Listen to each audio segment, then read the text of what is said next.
श्री गजानन विजय ग्रंथ अध्याय 16. श्री गणेशाय नमः.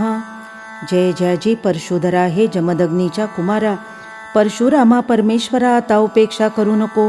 तू सहस्रार्जुना ते दंडून केले द्विजांचे संरक्षण. ब्राह्मणाचा अपमान सहन झाला नाही तुला. आता मात्र डोळे मिटीसी कारे देवा ब्राह्मणाविषयी. काय आहे लागली तुसी गाढ निद्रा ये धवा. म्हणून डोळे मिटू नका, स्वस्थ ऐसे बसू नका. आणि बाणीचा प्रसंग देखा आहे हरिसांप्रत. तुझ्या वशिल्या वाचून अवघी कृत्ये आहेत क्षीण. आर्य संस्कृतीचे रक्षण होणे नाही तुझ्या विण. गजानन माया घटित कोण जाणे तिज प्रत. महाराजांचा एक भक्त पुंडलिक नामे मुंडगावी. हा शेगावची करीवारी समर्थांविषयी प्रेमबारी. हमेशा त्यांचे चिंतन करी एकाग्रशा मनाने. त्याच गावी भागाबाई एक ठाकरीण होती पाही. निष्ठा तिची एक्याही ठिकाणासी बसत नसे. ती दांभिक होती फार, सदा दंभाचा बाजार. भरवून भोंदी नारी नर हाच धंदा तियेचा. ती बोलली पुंडलिकाला, तुझा जन्म वाया गेला.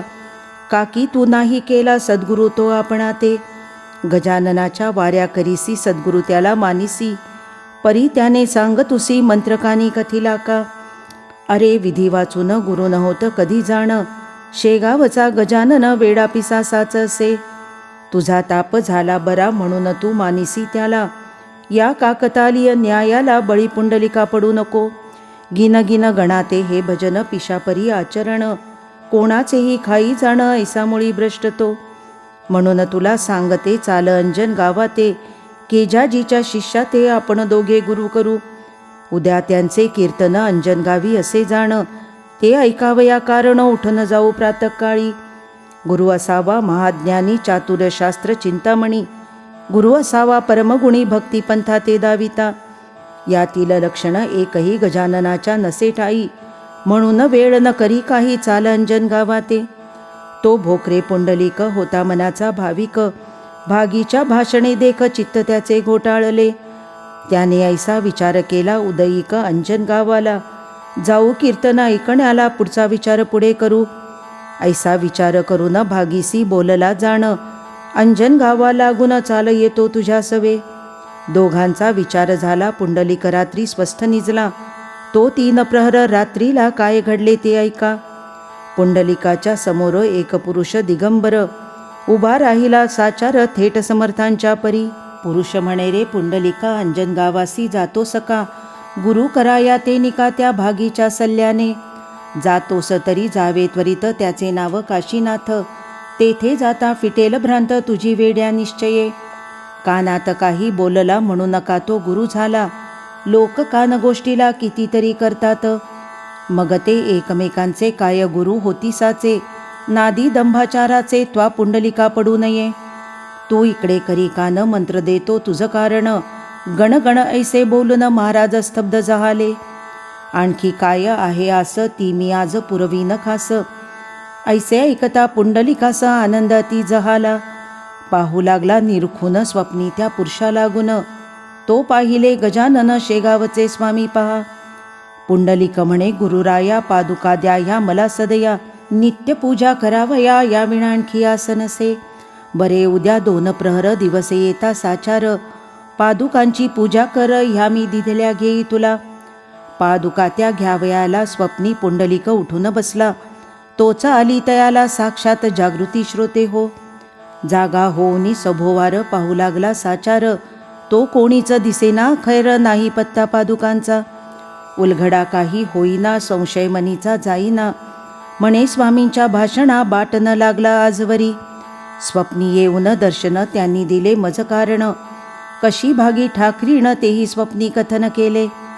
तैसेच उद्या 2 प्रहरी पादुकांची पूजा करी. ऐसे बोलले साक्षात्कारी त्याचा समजू काय अर्थ. किंवा नव्या पादुका करून म्या करावे पूजन. ऐसे त्यांचे आहे मन हे काही कळेना. मी पदीच्या मागितल्या पादुका त्या होत्या भल्या. त्याच त्यांनी मसी दिल्या मग नव्या घेऊ कशास. ऐसे नाना तर्क करी पुंडलिका आपल्या अंतरी. तो इतक्यात आली घरी भागी ठाकरीण बोलावण्या.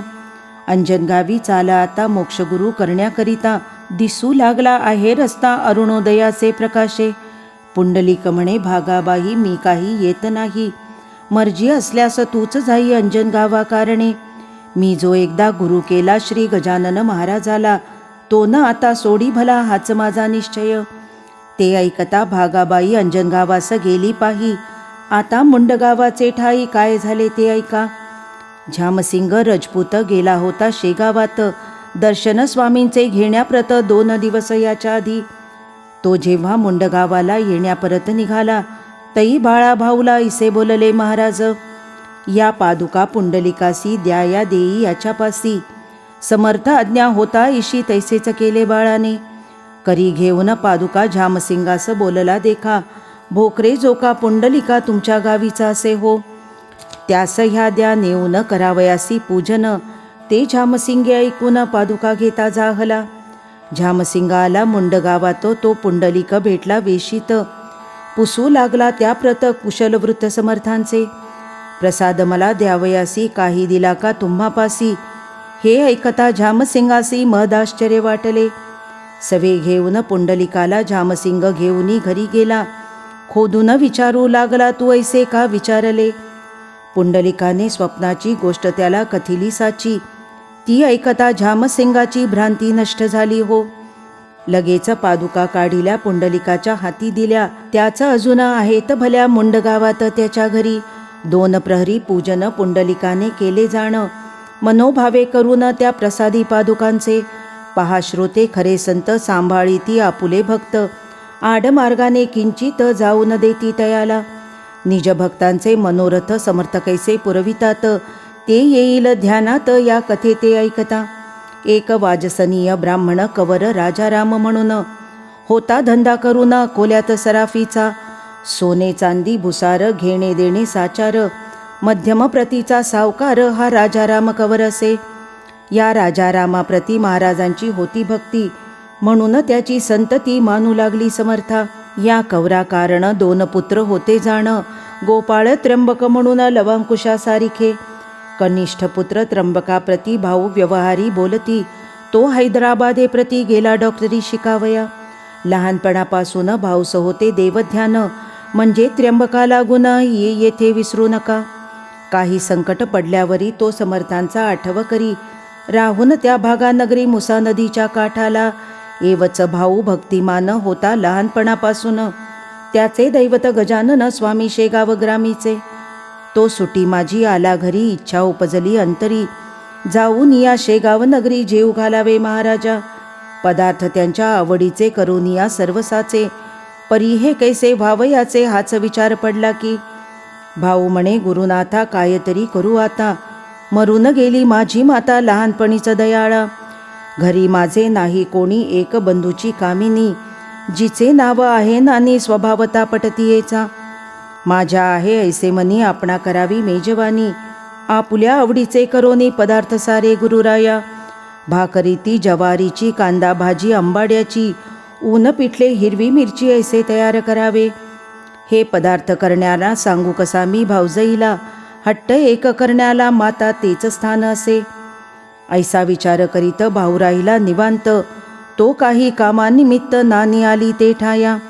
नानी धीराला बोलली, चिंता कशाची लागली. मुखश्रीती म्लान झाली तुमची कशाने ये वेळा. भाऊ वदे दीनवाणी, काय तुला सांगू वहिनी. माझे जे का आले मनी विचारते ये वेळा. पूर्ण सत्य वाचून मनोरथना होती पूर्ण. म्हणून तुला सांगून काय करणे आहे गे. नानी म्हणे, त्यावर सांगून पहा एक वार. तू माझा धाकटा धीर मशी पडदा ठेवू नये. ज्येष्ठ भ्राता पित्यापरी तत्कांता माय खरी. मानिली पाहिजे शाजिरी ते तुम्ही जाणतसा. ते ऐकून भाऊ हसला, नानीप्रती बोलता झाला. नानी माझ्या मनाला आज ऐसे वाटते. गजाननाच्या आवडीचे सर्व पदार्थ करून साचे. आहेत मला न्यावयाचे त्यांना दया शेगावी. ते तू जरी करशील तरी तुलाही लागेल. पुण्य आणि होईल काम माझे त्या योगे. ते ऐकता बोले नानी धीराप्रती हास्यवदनी. यासाठीच का हो मनी सचिंत तुम्ही बैसलात. सांगा आहे काय करणे मजला स्पष्ट शब्दाने. काही न आपल्या गेही उणे कृपेने गजाननाच्या. मग भाऊने सर्व काही निवेदन केले तिला पाही. तीही लागली लवलाही आनंदाने स्वयंपाका. भाजी चून भाकर हिरव्या मिरच्या ओंजळभर ठेविल्या आणून समोर आपुल्या त्या धीराच्या. भाकरी 3 कांदे 3 हरभऱ्याचे चून जाणं लोणी ठेविले माखून प्रत्येक त्या भाकरीला. नानी म्हणाली धीराला, जा आता शेगावाला, वेळ थोडका राहिला आहे पहा गाडीस. ती गाडी चुकल्यावरी वाया जाईल तयारी, भोजनाच्या वेळेवरी गेलात तरी उपयोग. ऐसे नानी बोलता भाऊ निघाला तत्वता, पुसून या आपुल्यात आता येता झाला स्टेशनासी. तो गाडी 12ची निघून या गेली साची, तेने चित्तवृत्ती भाऊची होती झाली शोकाकुल. अति हिरमोड त्याचा झाला पाणी आले लोचनाला, म्हणे महाराज का हो केला अव्हेर माझा ये काळी. मी मुळीच हीन दीन कोठून घडावे मला पुण्य, आम्हा कावळ्या कारण लाभ केवी मानसाचा. अक्षमा इसी कोणती चूक झाली माझ्या हाती, म्हणून माझी गुरुमूर्ती गाडी चुकली ये वेळा. हाय हाय रे दुर्दैवा त्वा माझा साधिला दावा, माझ्या करी गुरुसेवा घडून दिली आज तू. ही माझी शिदोरी ऐशीच आज राहिली जरी, नाही करणार भोजन तरी सत्य सत्य त्रिवाचा. गुरुराया कृपाराशी नका उपेक्षू लेकरासी, ही शिदोरी सेवण्यासी यावे धावून सत्वर. थोरा आपुला अधिकार क्षणात पाहता केदार, मग या येथवर काहो अनमान करीतसा. मी न आज्ञा तुम्हा करीतो प्रेमाने हाका मारितो, म्हणून या हान होतो अपमान तुमचा यत्किंचित. 3 घंटे अजून अवकाश गाडी कारण, तोवरी आपुले भोजन होईल ऐसे वाटते. ऐसा विचार करीत तेथेच बैसला उपोषित, चतुर्थ प्रहरी शेगावात आला तिच्या गाडीने. कवर गेला दर्शनात तो योगी राणा, न करिता भोजना बसला होता आसनी. नैवेद्याची अतोनात ताटे होती मठात, पक्वान्नानी परिलुप्त ती वर्णावी कोठवरी. कोणाच्या जिलब्या घीवर कोणाचा तो मोतीचूर, कोणाची ती नुसती खीर श्रीखंडपुऱ्या कोणाच्या. परी त्या नैवेद्याला समर्थानीना स्पर्श केला, वरच्यावरी ताटाला बाळा आणून ठेवी पुढे. आणि म्हणे हे कराग्रहण गेला 1 वाजून, आपुले न झाल्या जेवण प्रसाद भक्ता मिळतो कसा. त्याची ते वाट पाहती करण्या आपणा विनंती, त्यांची नसे होत छाती म्हणून मी बोललो. तई महाराज म्हणती थांब जरा आग्रह नको करूस खरा, भोजन आज 4 प्रहरा माझे होणार आहे रे. मर्जी असल्यास थांबावे ना तरी खुशाल जेवावे, नैवेद्य घेऊन घरा जावे परवा नाही त्याची मला. ऐसा प्रकार तेथे झाला तो इतक्यात भाऊ आला, समर्था पाहता आनंदला भाऊ आपल्या मानसी. दुरावलेली माय जेवी बाळके दृष्टी पहावी, झाले असे पाहतेवी भाऊ कवरा कारणे. समर्थांसी नमस्कार केला साष्टांग साचार, उभा राहिला जोडूनी कर वाट पाहता आज्ञेची. त्या भाऊस पाहून समर्थे केले हास्यवदन, बरेच दिलेस आमंत्रण ही का वेळ जेवण्याची. तुझ्या भाकेत गुंतलो मी उपोषित राहिलो, नाही अजून जेवलो आण तुझी शिदोरी. ऐसे महाराज बोलता हर्षलासे कवर चित्ता, म्हणे काय करू गुरुनाथा गाडी चुकली 12ची. कवरास म्हणे बाळा भाऊ आता नको दुःखित होऊ, काय आणले आहेस पाहू समर्थांसी जेवावया. ऐसे ऐकता सत्वरी कांदे भाजी भाकरी कवराने ठेविल्या समोरी स्वामी गजाननाच्या. त्यातील भाकरी 2 समर्थे केल्या भक्षण, एकीचा तो प्रसाद म्हणून अवघ्या भक्ता वाटिली. तो प्रकार पाहता आश्चर्य झाले समजता, कळली स्वामींची योग्यता खरेच भक्तवत्सलते. जेवी हस्तिनापुरात भगवंताने ठेविला हेत, सोडून पक्वांना प्रत विदुराच्या हुलग्यावरी. तैसेच येथे आज झाले आमचे पक्वान्न नाही रुचले, भाकरीवरी गुंतले चित्तकवराच्या स्वामींचे. भाऊनीही घेतला समर्थ प्रसाद शेगावला, सद्भाव जेथे उदेला तेथे ऐसेच होणार. समर्थ बोलले कवरासी जा आता अकोल्यासी, पास होशील पुढचे वर्षी तू डॉक्टरी परीक्षेत. भाऊ म्हणे गुरुराया आपली असू द्यावी दया, यावण दुसरे मागावया मी न आलो ये ठाई. आपुले हे दिव्यचरण हेच माझे धनमान, सर्वदा घडो चिंतन आपल्या दिव्यमूर्तीचे. ऐसे बोलून अकोल्याला भाऊ कवर निघून गेला, समर्थ आपल्या भक्ताला नुपेक्षिती कधीही. शेगावीचा राहणार तुकाराम शेगोकार, एक होता भाविक नर कृषी कर्म करीत असे. घरची गरिबी होती खरी काम करून शेतांतरी, अस्तमानाचे अवसरी दर्शना यावे मठात. चिलीमद्यावी भरून घ्यावे पदाचे दर्शन, काही वेळ बसून जावे पुन्हा शेताते.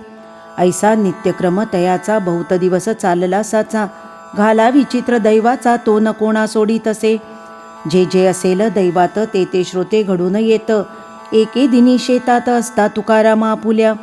तो एकाला शिकारी बंदूक ज्याच्या खांद्यावरी, नेम धरून ससे मारी छर्रे घालून बंदुकीत. ती प्रभातीची होती वेळा, सूर्य नुकता उदयाला, तुकाराम होता बसला आपुल्या शेती शेकत. तो त्याच्या मागे कुपाटीला एक होता बसलेला, ससा शुभ्र तोची पडला शिकाऱ्याच्या दृष्टीसी. त्याची शिकार करण्याभली शिकाऱ्याने आपुली, नेम धरून झाडिली खांद्यावरील बंदूक. त्या योगे ससा मेला एक छर्रा लागला, त्या तुकाराम माळ्याला कानामागे अवचित. छर्रा मोठा जोरदार मस्तकी शिरला अखेर, थकले अवघे डॉक्टर प्रयोग करून त्याचे वरी. काही केल्या निघेना छर्रा तो डॉक्टरांना, होऊ लागल्या यातना तुकारामासी अतिशय.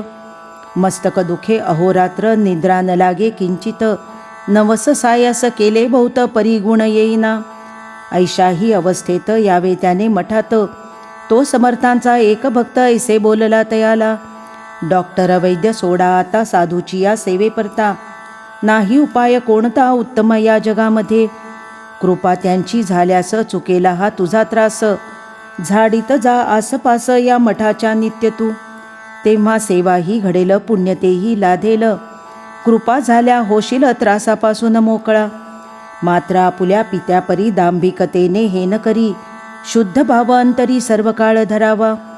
ते तुकारामासी मानवले झाडणे त्याने सुरू केले, अवघ्या मठास ठेविले स्वच्छ त्याने आरशापरी. ऐसी 14 वर्षे झाली तुकारामाची सेवा भली, तई गोष्ट घडून आली ऐशा रीती श्रोते हो. झाडता झाडता कानातून छर्रा पडला गळून, जैसी काती भोकरातून दाबिता सुते आठोळी.